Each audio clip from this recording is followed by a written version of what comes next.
Assalamualaikum warahmatullahi wabarakatuh. Perkenalkan, nama saya Laili Munawati dari kelas 12 Teknologi 3. Di sini saya akan menunjukkan presentasi dari project saya yang berjudul Membangun Proxy Server di Debian untuk membatasi download file. Baiklah, kita akan mulai dengan bab yang pertama, yaitu latar belakang.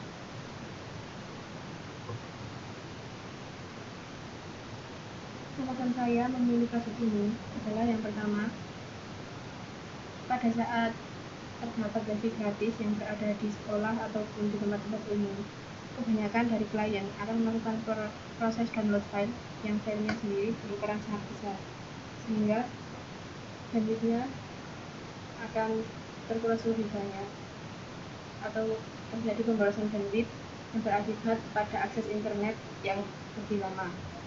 Maka dari itu, saya akan membuat proyek ini untuk mengatasi hal-hal tersebut. Yang kedua, urusan masalahnya. Dalam pengerjaan proyek ini banyak terjadi masalah, dan untuk meringkasnya saya memberikan rumusan masalah seperti di bawah ini. Yang pertama, apa saja alat dan bahan yang dibutuhkan. Yang kedua, bagaimana cara membatasi download file menggunakan proxy server. Yang ketiga, bagaimana cara instalasi dan konfigurasi SQL3. Dan yang terakhir, bagaimana penerapan, rancang, dan mengimplementasikan proxy server untuk pembatasan download file. Yang ketiga, batasan masalah. Dalam batasan masalah ini banyak tergantung beberapa hal. Yang pertama, pengerjaan project ini bertempat di SMK Negeri 1 Delanggu. Proxy server yang saya gunakan menggunakan SQL3. Sistem operasi servernya menggunakan Linux Debian 8.0. Sistem operasi kliennya kita menggunakan Windows 7. Untuk proses download filenya sendiri kita menggunakan proxy server. Dalam pengerjaan project ini saya membutuhkan dua aplikasi tambahan, yaitu VirtualBox dan CSS3. Dan untuk repositori dari Linux Debian sendiri saya menggunakan repositori online. Yang terakhir yaitu tujuan. Sini tujuan yang pertama, mengetahui alat dan bahan yang dibutuhkan untuk membangun proyek. Yang kedua, mengetahui cara membatasi download file menggunakan proxy server. Yang ketiga, mengetahui cara instalasi dan konfigurasi SQL3. Yang keempat, mengetahui cara menerapkan, merancang, dan mengimplementasikan proxy server untuk pembatasan download file. Menginjak bab yang kedua. Yang pertama, gambar kerja. Nah, berikut ini merupakan gambar kerja yang akan saya gunakan untuk proses pengerjaan dari project work ini sendiri. Untuk grupnya sendiri saya berikan IP address 192.168.137.1/24. Untuk server yang terhubung kepada cloud saya berikan IP address 192.168.137.2/24. Dan untuk server yang terhubung kepada klien saya memberikan IP 10.10.10.1/24. Dan untuk kliennya sendiri yang terhubung kepada server saya memberikan IP address 10.10.10.2/24. Sebelum proses pengerjaannya, kita harus terlebih dahulu mengetahui dan memahami apa itu SQL, apa itu proxy server, dan segala teori yang berhubungan dengan proyek ini. Untuk yang pertama, kita akan membahas SQL. Nah, SQL ini sendiri merupakan alat daemon proxy server atau alat yang digunakan untuk membangun proxy server dan web browser. SQL ini sendiri dikembangkan oleh Glenn Wessels di University of Colorado Boulder. SQL berlisensi GNU, General Public License, yang artinya SQL ini dapat diperoleh dan dikembangkan secara gratis. SQL ini sendiri berada di bawah naungan Linux. Jadi, SQL bersifat freeware atau software yang bebas. Untuk yang kedua, kita harus tahu apa itu proxy server. Proxy server merupakan perantara antara jaringan komputer dengan jaringan internet.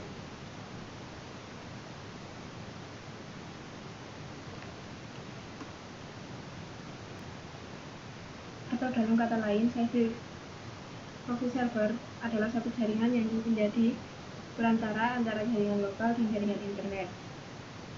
Cara kerja proxy server sebenarnya sangat sederhana. Ketika seorang pengguna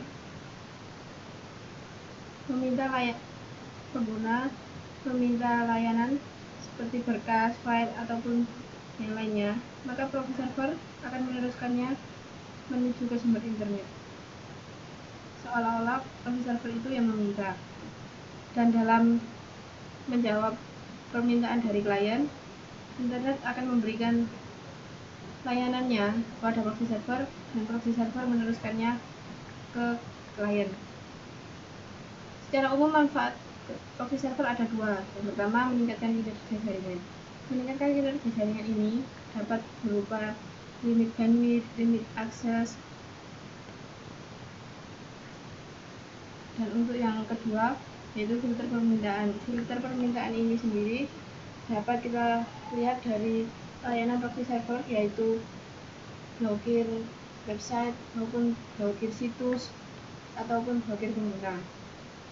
Nah, setelah kita tahu dan paham akan teorinya, untuk bagian ketiga kita mulai dengan proses pengerjaannya. Untuk yang pertama, yaitu alat dan bahan yang harus digunakan. Yang pertama, PC banyak 2 buah, yaitu yang berfungsi satu sebagai server dan satu sebagai klien. Untuk menghubungkan 2 PC ini kita membutuhkan switch. Dan untuk menghubungkan switch kepada PC kita membutuhkan rangkaian kabelan yang disusun dengan susunan strike ini kabelan dan dikoneksikan dengan konektor. Dan untuk seluruh pengerjaan ini kita membutuhkan 2 aplikasi tambahan, yaitu DNS Street dan VirtualBox.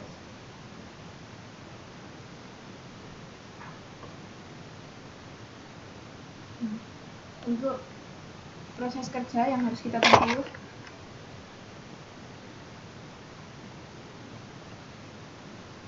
dalam pengerjaan prosedur ini ada beberapa tahap yang harus dilalui, yaitu yang pertama, untuk memulainya kita harus menyiapkan semua kebutuhan alat dan bahan yang akan digunakan. Jika sudah, kita melakukan instalasi Debian 8.0 yang diperlukan untuk sistem operasi dari servernya. Setelah instalasi Debian selesai, kita akan melakukan konfigurasi IP address-nya. Yaitu sebelumnya kita harus login sebagai user terlebih dahulu. Kemudian kita ketikkan perintah nano etc network interface /etc/network interface ini merupakan letak direktori yang akan kita buka. Dan jika sudah, kita susun seperti ini. Ini untuk menyeting IP address-nya. Ini address yang terkoneksi dengan sumber internet.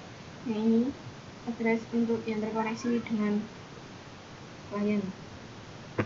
Setelah konfigurasi IP address, kita akan melakukan tes koneksi. Tes koneksi sendiri kita lakukan dengan cara ping google.com. Dan jika sudah seperti ini, maka dapat dinyatakan bahwa Debian kita sudah berhasil terhubung dengan sumber internet. Selanjutnya, kita akan melakukan setting repository. Di sini karena saya menggunakan repository secara online, maka yang harus ditempuh adalah kita mengetikkan nano /etc/apt/source.list. Nah, di sini kita ketikkan alamat domain penyedia layanan repository online. Sini saya ambil salah satunya adalah UI, dan jika sudah, kita simpan. Jika sudah selesai, kita tinggal mengetikkan apt/get update. Jika sudah berhasil repository di setting, maka langkah selanjutnya yang harus kita tempuh adalah lakukan instalasi dan konfigurasi Squid 3. Sini untuk menginstalasi Squid 3-nya sendiri kita lakukan dengan cara mengetikkan apt/get install Squid 3. Nah, jika sudah, kita lakukan konfigurasinya juga dengan membuka file squid config yang berada di direktori Squid 3. Seperti ini. Yang pertama kita ketikkan acl localnet, di bawahnya kita tambahkan script acl local src 10.10.10. Ini merupakan subnet server yang terhubung dengan klien. Yang kedua, kita cari script acl connect dan kita ketikkan script seperti di bawah ini. Jika sudah, ketikkan http access allow local ini dan allow download. Jika sudah, kita lakukan setting firewallnya. Setting firewallnya kita lakukan secara manual, yang ini dengan mengetikkan ini semua IP tables sampai 3128 ini, dan yang kedua ini juga. Dan jika sudah, ini dilakukan di interface-nya. Dan jika sudah, kita membuka direktori ini etc.rc/rc lokal. Di sini juga kita setting firewall-nya seperti ini. Mengapa firewall-nya kita setting 2 kali? Karena ketika kita melakukan restart ataupun mematikan Debian-nya, jika kita hanya melakukan salah satu settingan, maka setelah dimatikan, maka settingan ini akan hilang. Jadi kita harus menyetingnya banyak 2 kali agar settingan kita tetap bisa tersimpan. Setelah firewall berhasil di setting, maka selanjutnya kita harus melakukan instalasi Windows 7 untuk sistem operasi kliennya sendiri. Jika sudah, kita mengkonfigurasi IP address-nya. Nah, seperti ini. Jika sudah, kita lakukan tes koneksi terhadap server. Ini yang pertama, kita lakukan tes koneksi kepada servernya. Jika sudah berhasil, kita koneksikan dengan cara lakukan ping kepada google.com seperti ini. Nah, jika sudah, hal selanjutnya yang harus kita lakukan adalah melakukan download-nya. Download-nya ini merupakan contoh yang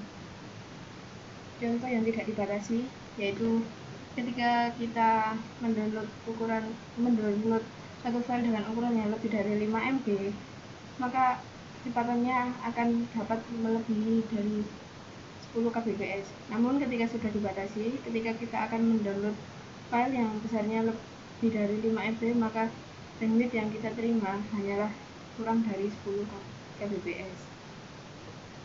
Nah, jika sudah berhasil seperti tadi, maka pengerjaannya sudah berhasil. Selanjutnya yang bab keempat, hasil yang dicapai. Yang pertama, download file ukuran terbatas. Maksudnya adalah ketika kita melakukan download file dengan ukuran yang lebih dari 5 MB, maka bandwidth yang kita terima hanyalah maksimal sebesar 10 kbps, sehingga menyebabkan bandwidth-nya lebih hemat dan akses internetnya lebih cepat. Yang kedua, simpulan dari semua project work ini, langkah yang harus dikerjakan. Yang pertama, memastikan klien dan server terhubung. Instalasi dan konfigurasi Squid 3 agar server bisa membatasi bandwidth ketika klien melakukan proses download file yang berukuran lebih dari 5 MB. Dan dari project work ini sendiri, saya menemui beberapa faktor penghambat, yaitu internetnya yang tidak stabil, sehingga pada saat proses download filenya, bandwidth untuk downloadnya tidak berpengaruh, atau dalam kata lain tidak akan terlihat hasilnya. Nah, sekian presentasi dari saya.